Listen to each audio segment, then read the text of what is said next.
बड़ी गोर कमर चिकनी हो जब पहिन के चली बिकनी।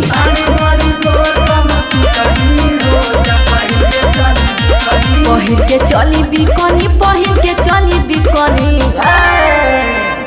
कहे सब ऐसा नहीं दिखनी हो जब पहिन के चली बिकनी।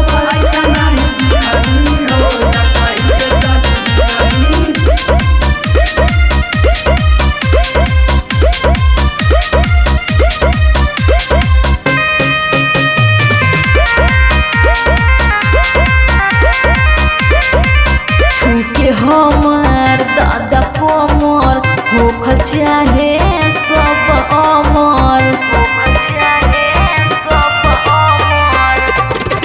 देखी तो रसेला हाय लोगवा चाहेला खाए।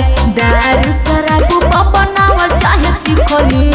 बाबू बानी बड़ी गोर कमर चिकनी हो जब पहिन के चली बिकनी।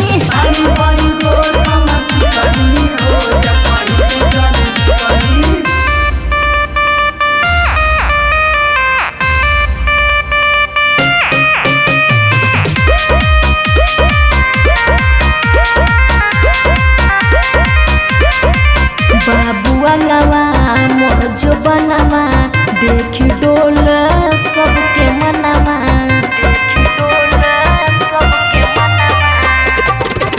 गाल गुलगुला वैसे लागे रसगुल्ला जैसे। राम अवतार कुटी खाई चाहे बुकनी।